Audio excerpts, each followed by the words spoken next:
So this chapter was about Canaan, and the history that Cahill outlines here is generally the history that any minister would be taught in seminary, and perhaps some very astute confirmation students might have picked up in confirmation class.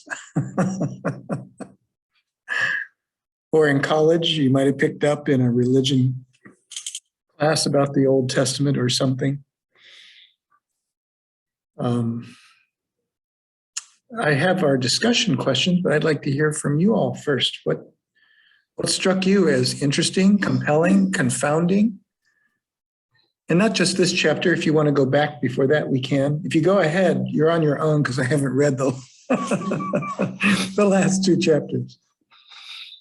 Well, I'm a total neophyte, so to me it was all fascinating. Who begat who and who's related to who. I mean, that progression was something I didn't know. I know David and Goliath, that's about it. Mm-hmm. Just starting to sort of express any impressions from this chapter on Canaan, the succession of kings from Saul to David to Solomon, etc. Just going to say that I did enjoy the story of David. He's a complex person. And then I did sneak ahead to read like the next page and a half. Hmm? And it's interesting as to how the house of David imploded. So sad. just, yeah. It all falls apart. As I'm sure there are lots of other situations in history, religious history, and others that are similar in that overall arc. Well, God was reluctant to let them have a king, only let them have a king because they really, really wanted one. And God said, "You're going to regret this." But even more, what I read in Cahill's is you're going to regret it. And as a child, I never quite understood why. But what Cahill says is that you'll regret it because when you give up some of your power to an earthly person, you're divesting it from yourself. And so I happen not to be a socialist, and it kind of hit home for me. Well, I'll just also say that I loved that story of David when I was growing up. You know, how he said, well, I put my total trust in Yahweh. And I'm thinking here of the David and Goliath story. And how much I love that story. And I think all children do love that story. It's, you know, the little guy against the big guy. Yes, the classic underdog story that people love all around the world, really. Well, it's aspirational. Yes, David has gone the way of his father. It says David died a natural death of old age. Oh yeah, now I remember that. 198. But we don't have the rise of Solomon yet, do we? Nope. That will be next. What is there of spiritual interest or value in this chapter? Well, it also says on page 198 that it is with David that the interior journey begins. Mm-hmm. So I think that gives us an opening into the concept of personal spirituality and so forth. I think that's really the most important point that he made, although I think there are others in this chapter, that the interior journey begins with David, and we see it over and over again in the Psalms. So I guess I don't understand his point in this regard. I understand what he's saying, but I don't know that it's very supportable. Didn't Abraham have a personal relationship with God? Didn't all the patriarchs before, didn't Saul have a personal relationship with God? Or am I missing something? I think what he's trying to argue, Cahill is trying to argue, and I certainly understand what you're saying, Pastor Jeffrey, but that for the patriarchs, it was an outer experience. They would take this journey, a physical journey, and also it was, well, if things are going well for me, that's because Yahweh is on my side. But if things aren't going well for me, oh, I must have offended Yahweh in some way. While with David, and I'm just making this up as I go along, with David, there is more a sense of, it's not about the outer, number of sheep and goats and so on that I have. It's about the reconciliation inside myself of what's of true worth. Like I said, I made it up as I went along. Just Yeah, I'm yes, you're, trying to follow Kate's argument and see, well, why did he say that? yeah, he states it, but I don't see where it's supported, especially in relationship to other biblical figures before David. But that's all right.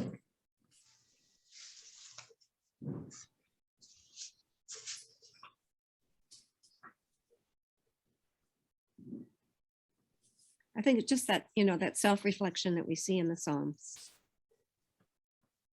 Especially in the Psalms. Psalm 51 is quoted at length here. Which tradition, and Cahill's following tradition on page 195. The tradition is that David wrote Psalm 51 following his detour with Bathsheba and the murder of Uriah the Hittite. He's following tradition. Scholars don't agree with any of this, but that's all right. And the beauty of Psalm 51, by the way, which is the psalm that's read on Ash Wednesday in the church. Mm-hmm. The beauty is that it's first person singular language. It's have mercy on me. Not us, not on those people over there, because they need your mercy, I don't. But it's me. It is very personal language. Likewise, of course, the 23rd Psalm. The Lord is my shepherd, not our shepherd, but my shepherd.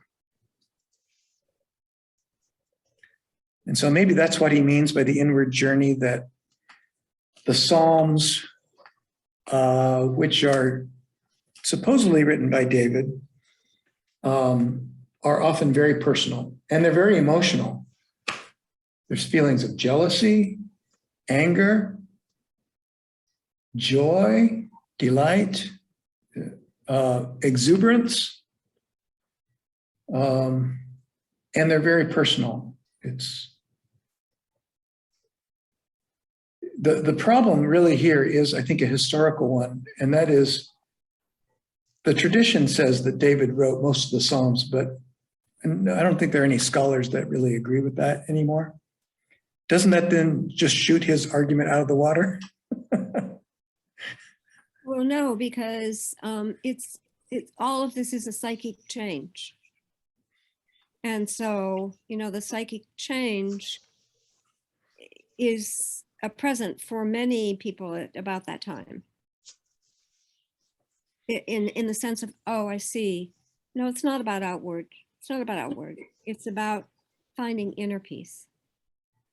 Again, Yeah, even if David had nothing to do with it personally, there is in ancient Israelite religion a very heartfelt, personal sense of relationship to God. It's also corporate. it's experienced in and through communities, but there's a lot of first-person singular language in the Psalms that make the Psalms the historic hymn book of Judaism and Christianity. I think the early church gathered with the Psalms too before they wrote How Great Thou Art or any of the other hymns that we know. The Psalms have all, yeah, go ahead. It's just one of the things I was thinking. There is an anthem setting to this Psalm 151 or whatever it is. Oh my goodness, it is so powerful.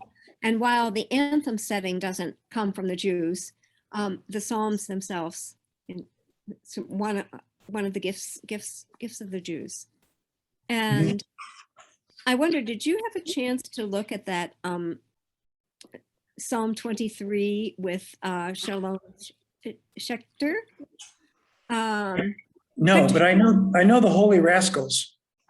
Well, it is so beautiful. Should we show it now? Oh, we should, because it is. It helps you understand the depth of the psalm, and especially for a Jewish person. Okay, hold on. It's about 7 minutes long, I think. So I'll put in Psalm 23, Holy Rascals. I think that. So I know one of the Holy Rascals. He was one of the teachers in my spiritual development class. Oh, we'd love to hear more about that.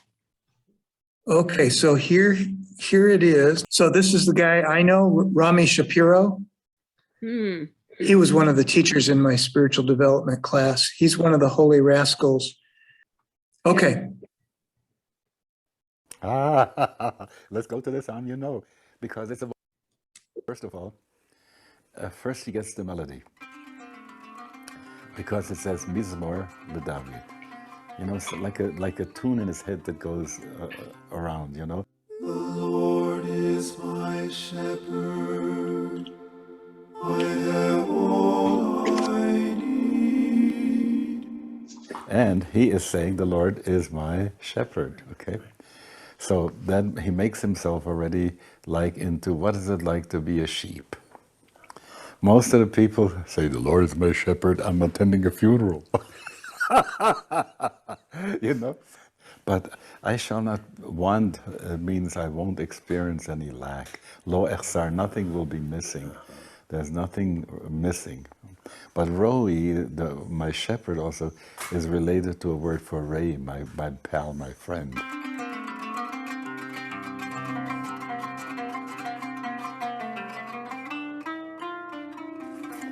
Very few people, when they always think of God in a tight-assed way.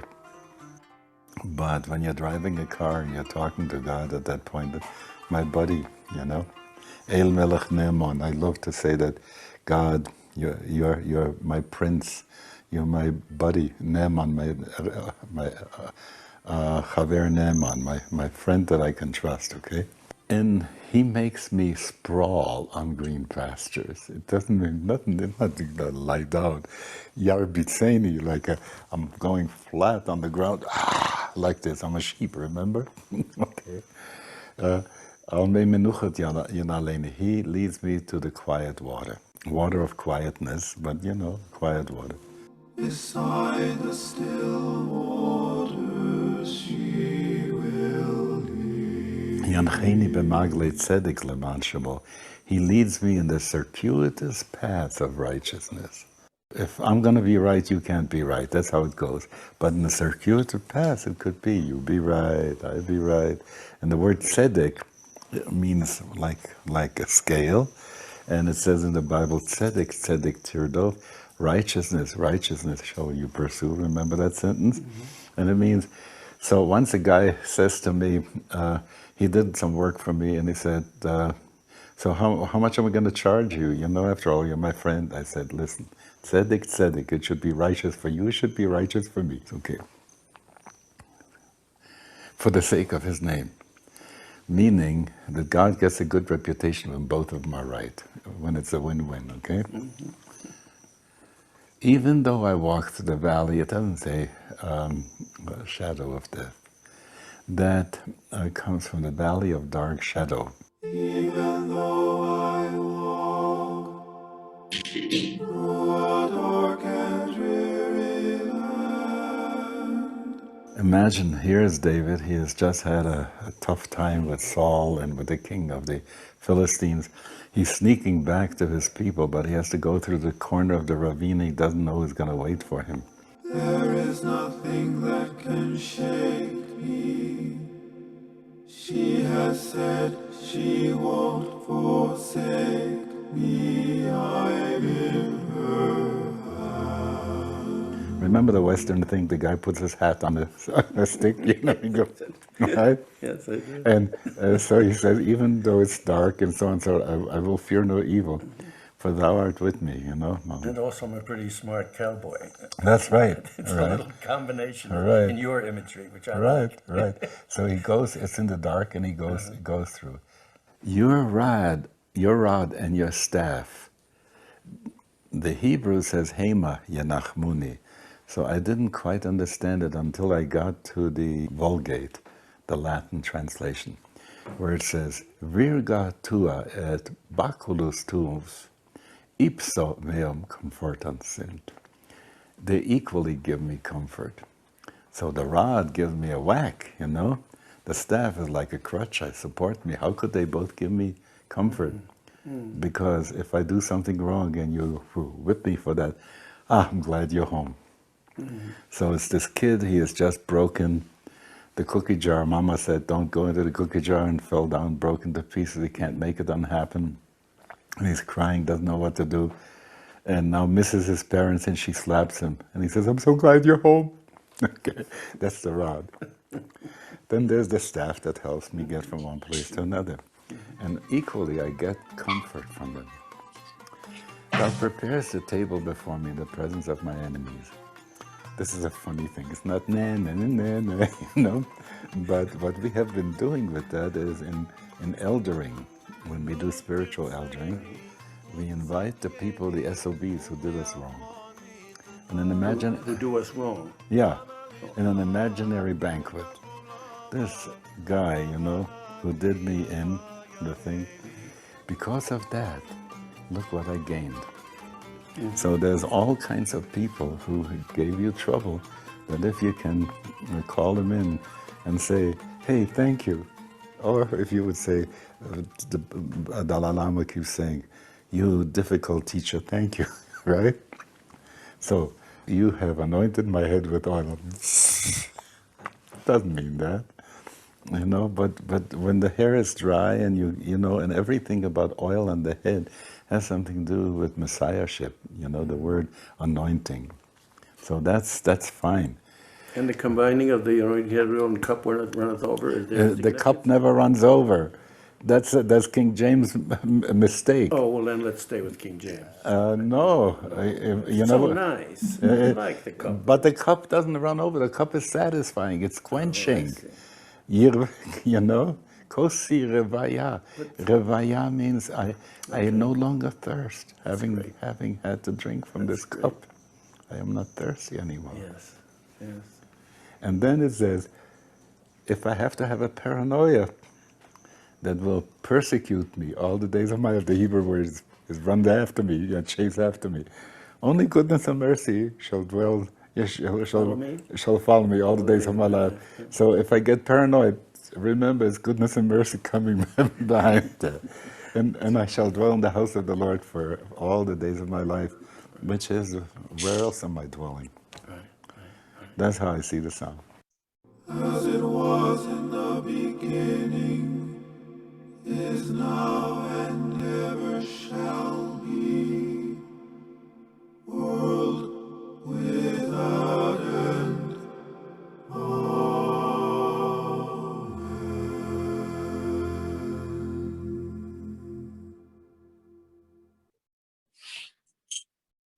Thank you, Nancy, for bringing that to us today. I could watch all day long.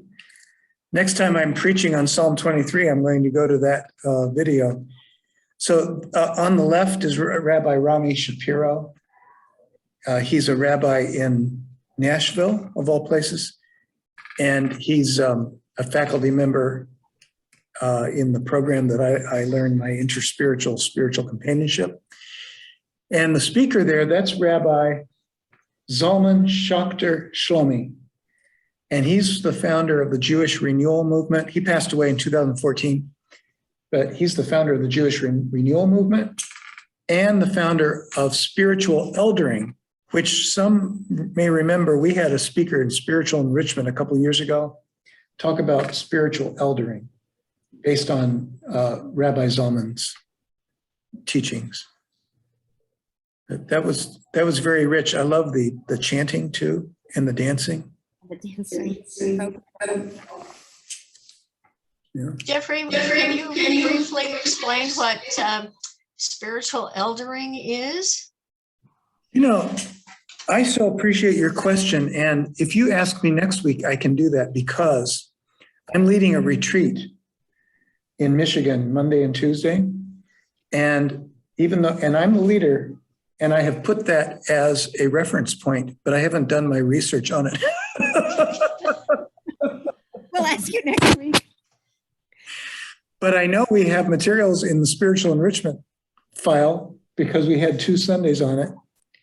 I roughly remember that spiritual eldering is about regarding our elders as spiritual resources. Not as people to be endured, but people to be treasured for the richness that they bring to us, and that aging is not something to be feared, but something to be embraced as opportunities for not only being wise, but sharing wisdom. Something like that. I'm writing as you're talking. Yeah. Or you can just Google spiritual eldering. There's a national organization about it. Yeah. Okay. Interesting. The woman who came to WCC was certified in leading spiritual eldering groups.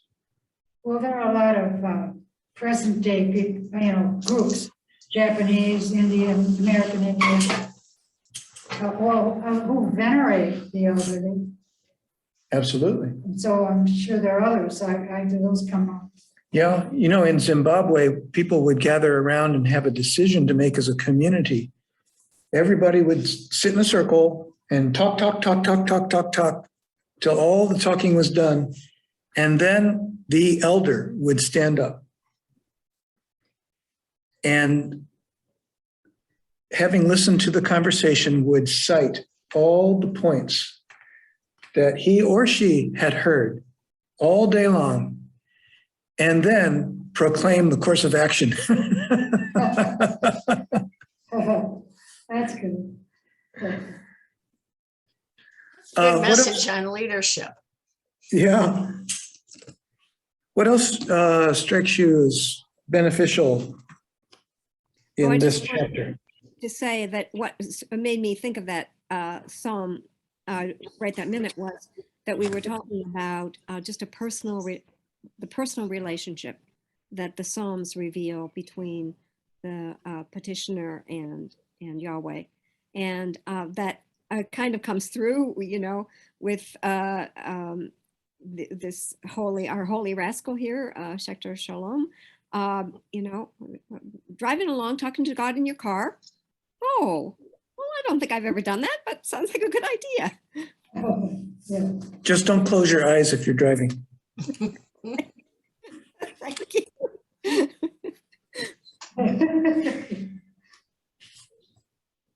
What was the difference? I think it was chapter 5 that we read, between the difference between how the Jews looked upon God as opposed to the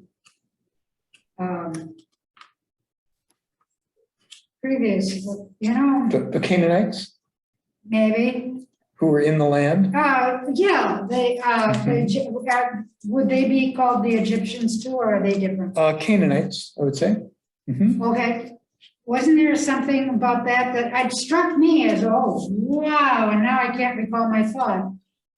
It was like shocking, because I was actually going to the present day where this belief in God that David has versus hang on to your hats, ladies, versus the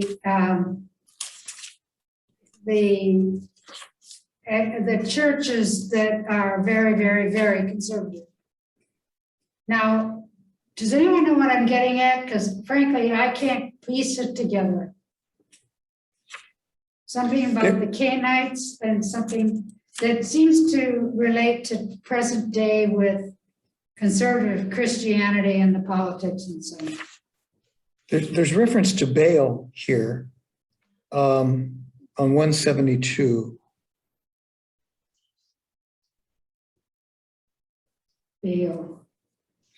Baal was the Canaanite storm god.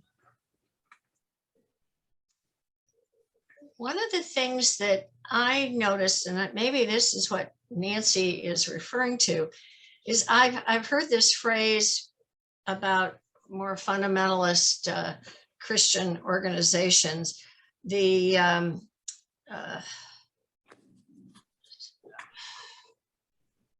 not sermons, but this concept of prosperity.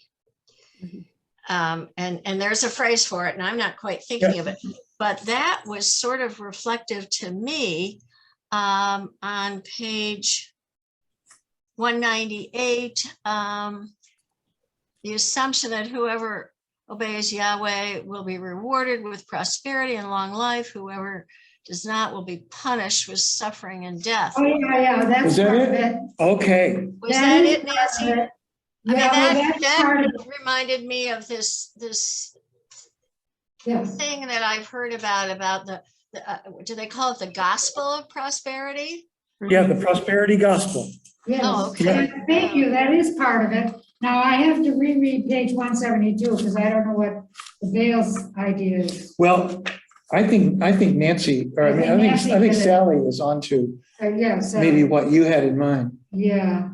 Because those preachers and churches that preach the prosperity gospel are definitely not critical in any way of the American political system, the American economic system, and tend to be more conservative in their politics, right? And tend to assume God's blessing on America because America is a wealthy country. That's dangerous territory theologically. Well, I don't know how they jump there. Do they actually jump into the idea that if you're rich, you're nearer to God? That is the prosperity gospel. Well, that's so absurd. Faithful, well, I agree. Good word. Absurd. Yeah, faithfulness to God, trust in God will result in personal, but also communal prosperity. And what that means, though, is if you have financial difficulty, well, you must not have been sincere in your faith or strong enough in your faith, trusting enough in your faith, which is right next to the idea that if you get sick, you must not have been doing something right. You must not have been having enough faith. This is punishing people for their misfortunes. I always took that the whatever Sally read as more like, if you don't believe what I believe, good luck, because you're not going to heaven. Having nothing to do with money. Getting back to the, well, just to read. But I'm sorry, but I thought I had a better thought. I thought I had something more We can keep complicated. keep considering that. Okay.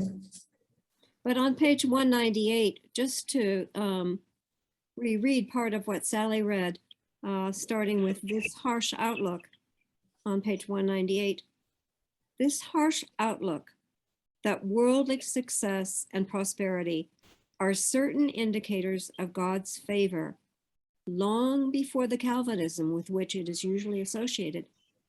This outlook must leave both mind and heart unsatisfied and will gradually be revised as the biblical journey is transformed from a physical adventure to a spiritual one.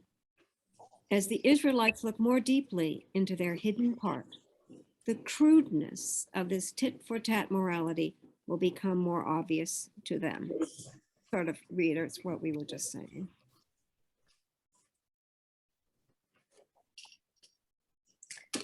Yeah, Jesus addresses this very directly in a couple of places in the Gospels.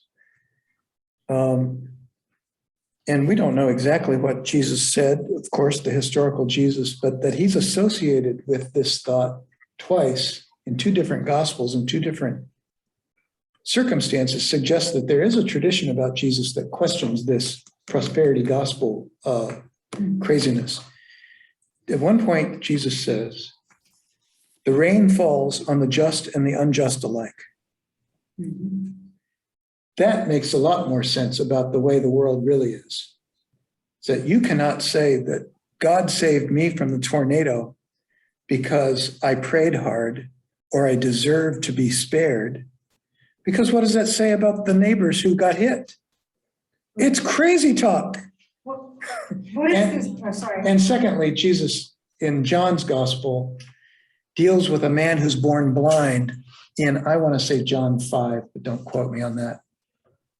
And they bring the boy, the man now, to Jesus. And they say, okay, we're having this dispute. Who sinned here, the man or his parents? Because obviously in their mind, the man is blind because somebody sinned. And Jesus unhooks all of that and says, this has nothing to do with sin. If he's blind, what this is an opportunity for God's power to be shown. Now, he's not saying that God caused him to be blind. It's just an opportunity for grace. And then he heals the man. But he unhooks this whole idea of if something bad happens to me, it's because I've done something to deserve it. Yeah. I've Which- certainly heard that.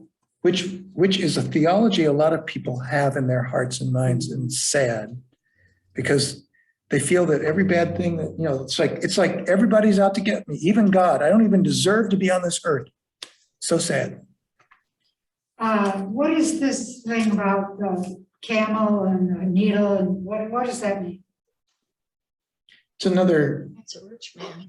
hard saying of Jesus that the rich it'll be as difficult for the rich to enter the kingdom of God as it Okay. is Oh, for all right. a- So it agrees with us. Okay, as it is for the camel to go through the eye of the needle. thank you. Mhm.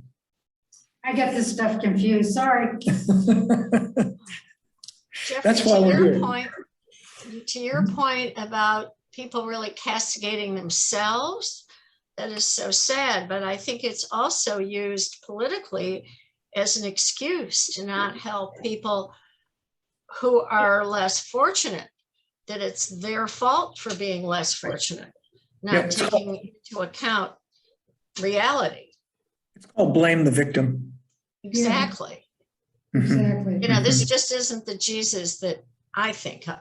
Mhm. Mhm. And there's that little discussion of scapegoating, that, okay, someone is considered other, and other is responsible for the evil. And so therefore the other can be destroyed. So, yeah, Sally, or at the minimum, not helped. So sadly, these kinds of attitudes, viewpoints, were not confined to prehistory, biblical times. It's unfortunate. There's a French philosopher, theologian named René Girard, who built his whole theology and philosophy on the concept of scapegoating. And his conclusion is, scapegoating has happened since Cain and Abel. And, everybody says, I didn't do it, they did it. Rene Girard's bottom line is Jesus' sacrifice on the cross is God's final way of saying, enough scapegoating, it's over. Stop blaming the victim. Let Jesus be the final victim. No more victims, no more scapegoating. Everybody needs to take responsibility for themselves and stop pointing fingers. I've never heard that. As a way of understanding the cross in a fresh new Yeah. way. It wasn't a previous chapter here where Cahill talks about human sacrifices being part of ancient religion. Yes, he does. Yeah. And he makes the point, I think it's the sacrifice of Isaac, right? Or the near sacrifice Yes. of Isaac, as it's called, where he says that a lot of people say that this is in the Hebrew Bible, the story, as a way of saying, this is the end of human sacrifice. It's a way of saying we don't do that anymore. We almost did it here, but that's the last time. Because God said, do not carry this out. Instead, let us find an animal here in the caught in the thicket. The ram, is it, or the ewe? Or I know my Bible so poorly. Here's a lamb, a ewe caught in the thicket. Take that and sacrifice it, as a way of saying we're done with human sacrifices. Maybe other religions do that, but we're done with it. But to bring that up to date right now, sometimes human life is still pretty cheap and expendable. And some get more protection, love, healthcare, education, employment than others. And every time I'm able to feed myself, I have to think about the people who haven't had a meal in a week. And do more than just say, oh, I'm so grateful for my food. Maybe I need to actually do something so that there's a world in which everybody eats, not just me. Because otherwise I'm just saying, well, that's just how it is. Too bad. There will always be poor people. Nothing I can do about it. As if, they're expendable. They can be sacrificed as long as I'm eating okay. Different way of looking at sacrifice, and who can be sacrificed Yeah.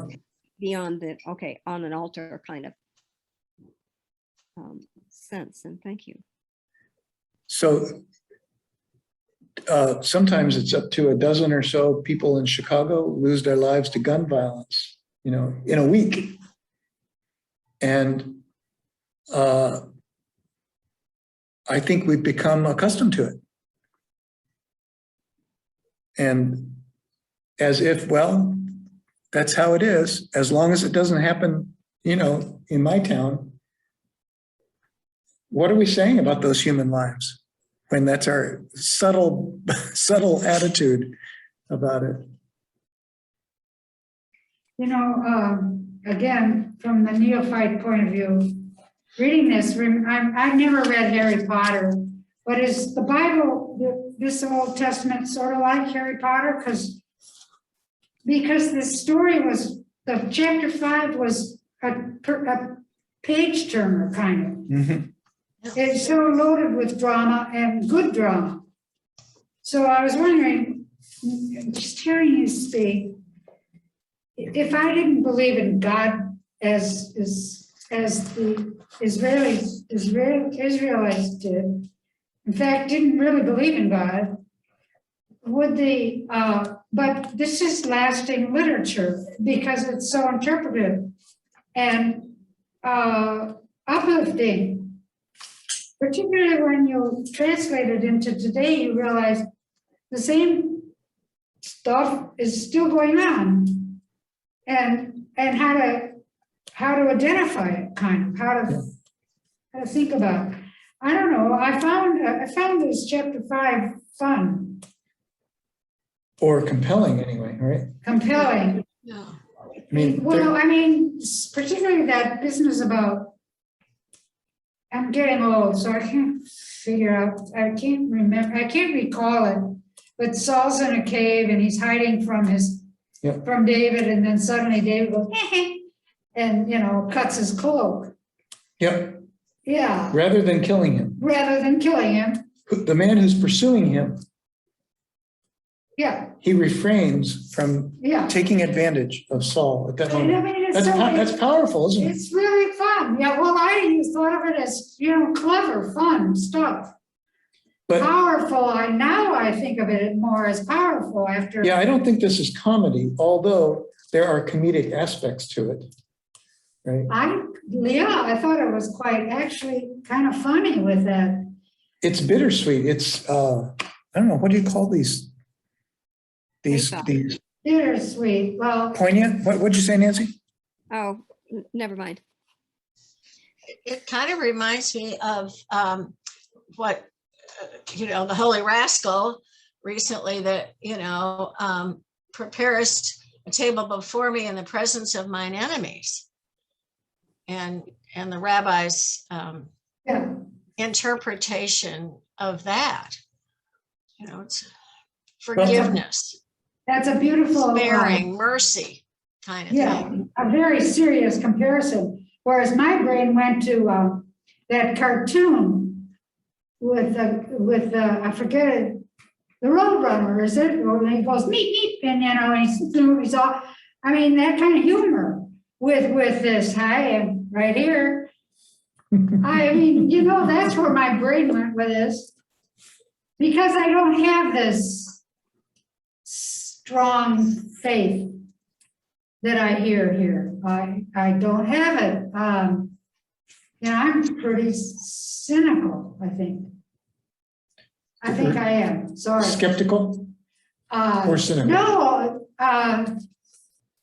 I would say more cynical than skeptical. The skeptical part, I've always been, I don't embrace certain things because I never have, but I'm starting to open up a little, like you wanted. You thought maybe it would happen. Enough with me. No, this literature, good literature can break our hearts open Yes, through the joy, through the sadness, yes, identifying with the characters. I mean, the most touching story in here, chapter 5, I think, is the death of Absalom. So here is David's own son who has betrayed him. And he gets caught in a tree. Cahill didn't say what happened to Absalom, did he? Exactly. He's riding on his horse and his head comes into contact with a branch on the tree and he's left hanging on the tree. but he's doing something before that his father wouldn't have liked, isn't he? Well, he has, I don't know if I can remember the details exactly.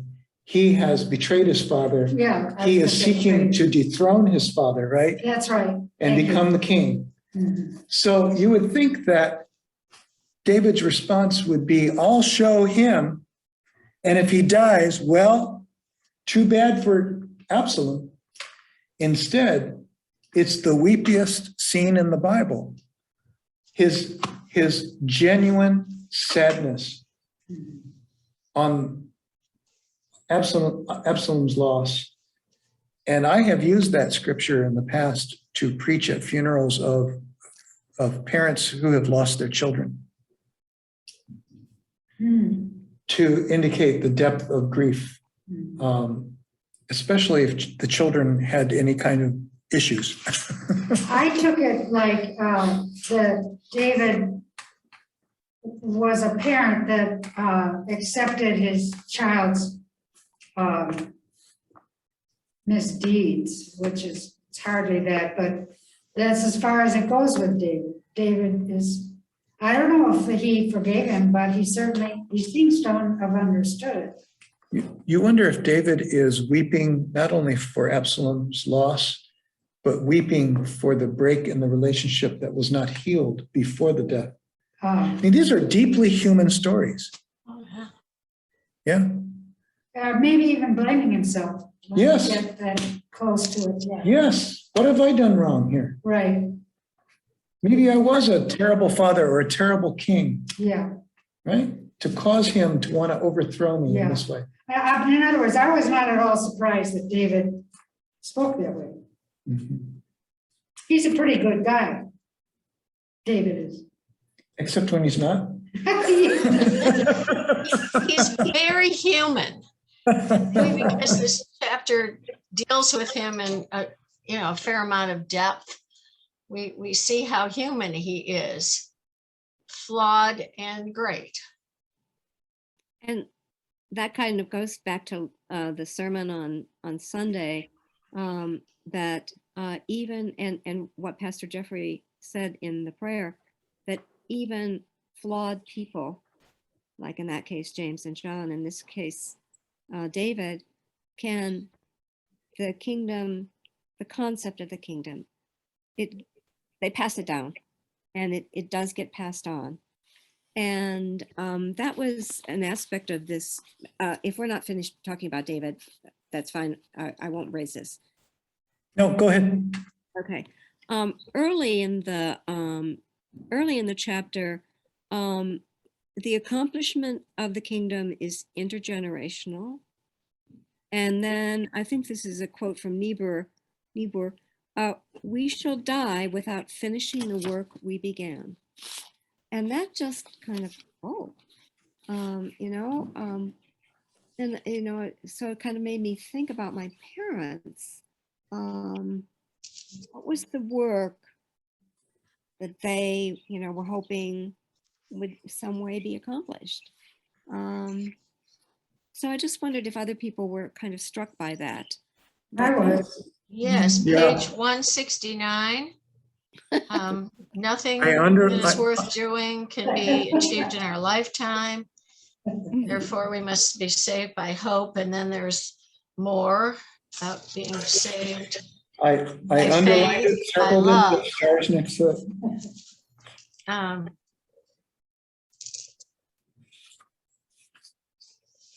In what ways is that a new idea to people? And in what ways is it, oh, well, of course. Well, I thought of it as, of course, because to me, once you get into something, as you learn more and more, you respond and you do more and more. You could live forever and you could still say there was more to be done. And I think that relates to what you. Well, that's true for all Christians in a sense, because we're part of this kingdom building process. Jesus says, thy kingdom come, thy will be done on earth as it is in heaven. The idea is that there's a kingdom coming on earth. Well, it's not here yet. I've got, I don't know, maybe 30 years left at best. I don't think the kingdom's going to come in my lifetime. But maybe if I pass along to anyone I have influence on here, maybe they'll carry on that desire, that belief that every little thing you do for the kingdom is of value. It will not be wasted. That the kingdom is always in the future. And maybe that brings us back to his point about the wheel versus linear history, which he doesn't really talk much about in this chapter, or if he did, I missed it. But the idea that if we think this is the best of all possible worlds, and that's it, we are not really seeing the deficiencies of the world. So, and we're not passing on a desire to our children either to make the world a better place. That had something to do with my comment about conservative Christianity, the wheel versus the linear. And I'm not sure I'm right there, but I get the sense that they're wheelers.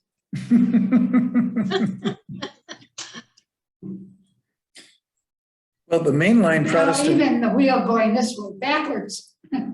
yeah, Roman Catholic social teaching and mainline Protestant social teaching clearly says that it's up to us.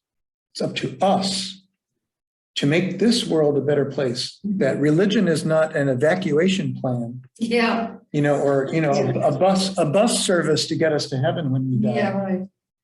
It's about investing in this one world.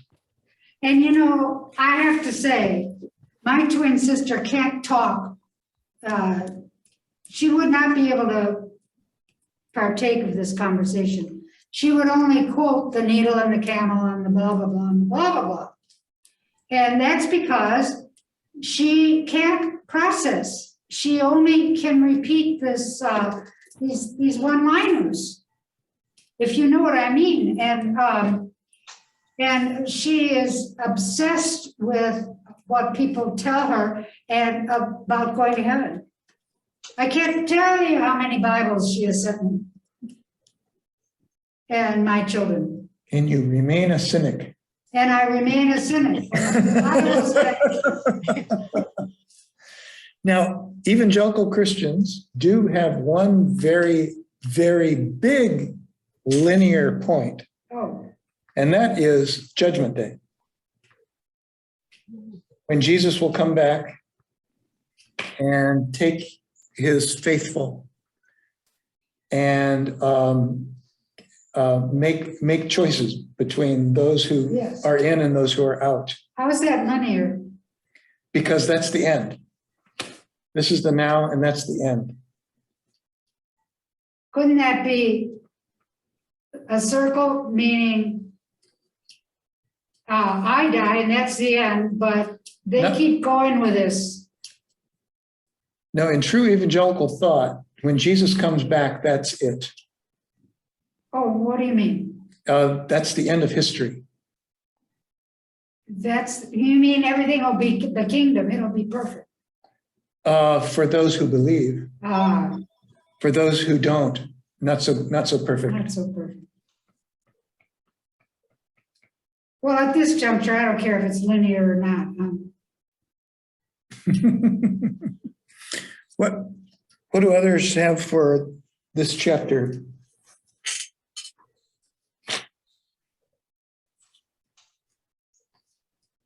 Nancy didn't sign off, did she?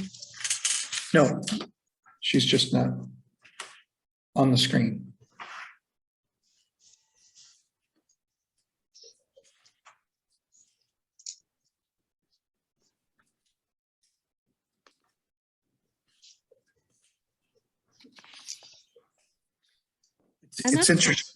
It's interesting to me how Saul falls apart emotionally, psychologically. Yeah. Reminds me of certain leaders. What were you going to say? Was it Nancy or Sally? Just another kind of, well, this is an interesting idea. The Israelites, as they enter the promised land, they go the way they have never gone before and yet go home. And so I tried to think of, okay, where is the symbolism in my life for something like that? And so far I really haven't come up with anything. Go the way you've never gone before and yet go home. Just an interesting idea. Yeah, well, the narrative is they were in Canaan and then they wound up in Egypt. So yes, this is a homecoming, but it's with a completely different set of characters and with different assumptions and a sense of nationhood that they didn't have before. And eventually, yeah, go ahead. They were on the other side. They were on the east side of the Jordan River, and they looked over at Canaan. Maybe I didn't say that right. Mm-hmm. Well, isn't it like the immigrants of today? They go a new route that they've never gone before, but they're going home because they have a new home. They know they have a new home. They're going a new way, and they have in their minds they have to adjust to a new home. Maybe. Yeah. Well, I'm thinking about what we're doing in spiritual enrichment on Sunday mornings right now, which is to re-examine Christianity in such a way that we rediscover it as adults with fresh eyes, fresh new hearts. And I would hope that among at least some of the participants in this, there will be a sense of coming home to Christianity after maybe some years of being in the wilderness. Because there's lots of reasons people leave the faith of their childhood. And yet sometimes we throw it all out rather than re-examining it constructively to see what's still there of value. So that's kind of a returning home by a different road. Well, I think of right now, and you can take my temperature later and then I'm done with this, but I think of it as, I mean, even the story of the cross and so on.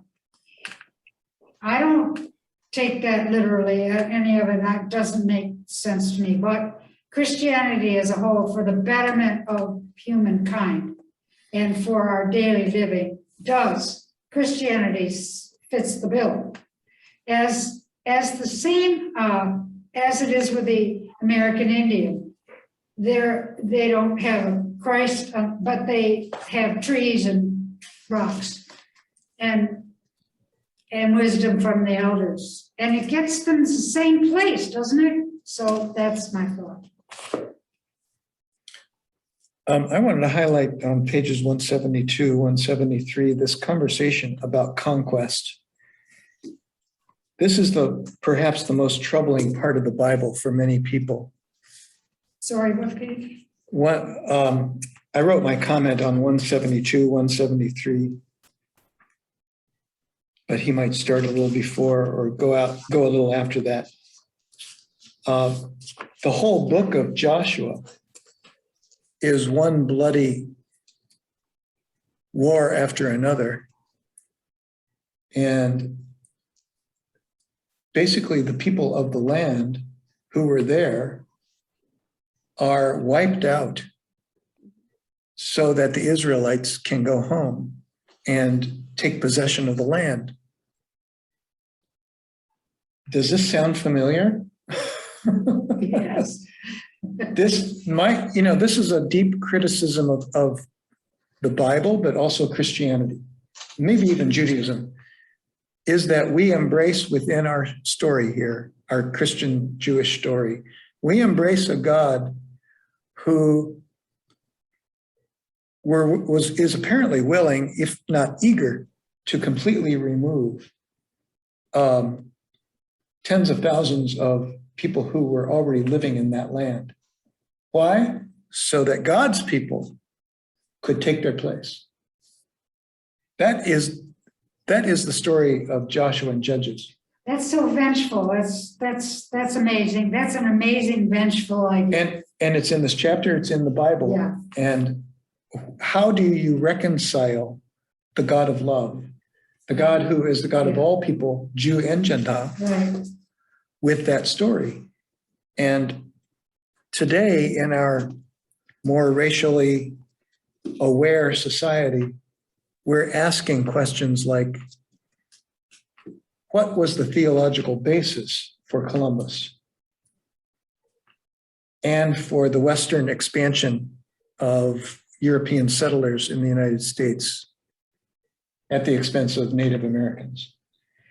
And where I used to live in Southern Africa, there was the myth of the empty veld, which is exactly the same as the idea of European colonizers coming to North America. The myth of the empty veld said, when the Afrikaners arrived in Cape Town, South Africa, they were on a mission to Christianize, colonize, civilize Africa for God and Christ. And when they arrived there, there was nobody there. The veld, or meadow in Afrikaans, the meadow was empty. So obviously, God intended us, like the ancient Israelites, to march in and occupy the land and make it a Christian land. Well, this is Hogwaller. Just like the Puritans and the people on the Mayflower, et cetera, did not find an empty America. There were people here. There were people in Southern Africa too. But we looked around and said, oh, there's a few of them, but they'll make way for us. And, 2 or 3 centuries of white domination in South Africa and in Zimbabwe, where I live, was carried out in the name of God. And they had the whole book of Genesis, Exodus, Leviticus, Numbers, Deuteronomy, Joshua, and Judges behind them. They saw themselves as new Israelites, occupying unoccupied land, except the fact that it was occupied. So, go ahead. I think Cahill doesn't make a strong enough point here, but I don't think I think he understands that the Israelites did not have exactly the right concept of Yahweh. And I don't think he makes that strongly enough, but I think he would agree with that this idea of, okay, we are carrying Yahweh's banner, and so we can slaughter these farmers. That was a misunderstanding. I think Cahill would argue that that's a misunderstanding, just as it's a misunderstanding of the Pilgrims and the Afrikaners. I think Cahill would argue that and not use that to justify. Today is different than 1998 or whenever he wrote this book. There's a lot that's happened in the last 22, 23 years in terms of awareness of these things. And call it a racial reckoning or whatever you want to call it. The very fact that President Biden announced that, oh, by the way, you can continue to call it Columbus Day, but the federal proclamation is now Indigenous Peoples Day. That was just a couple of weeks ago, right? That shows us that there's a lot more awareness of this history and that it's not all valor and progress and Yahweh's guidance. Yeah. And in fact, if you put a stronger Christian critique on Western civilization, it's that the God who is supposed to be on the side of the marginalized people has been used to slaughter the marginalized people. And in other words, the idea and the reality of God has been perverted to be used against people of color. And maybe started back there in Joshua and Judges. Yeah. So a lot of people get this far in the Bible and they say, well, if this is what Christianity and Judaism is about, I don't want anything to do with it. I can't blame them. When I read that passage, I thought about power. And what's so interesting is the concept that this conquering God brought new adherents. There's something I think in human psyche that is attracted to power. And Definitely. so, it's very unfortunate that it brought new adherents. And this idea of power is interesting, Sally. You brought Well, up that's just, because I don't think we think of a conquering God, a warrior God in these days. But that's just kind of what I thought of that particular passage. The Crusades were only 900 years ago. right. Yeah. But I was thinking of power more psychological, where all the minds that are like my sister, who need guidance, who need a family and guidance and belonging, and a lot of needs. And then there's the power, and they just get sucked into it. It's so simple.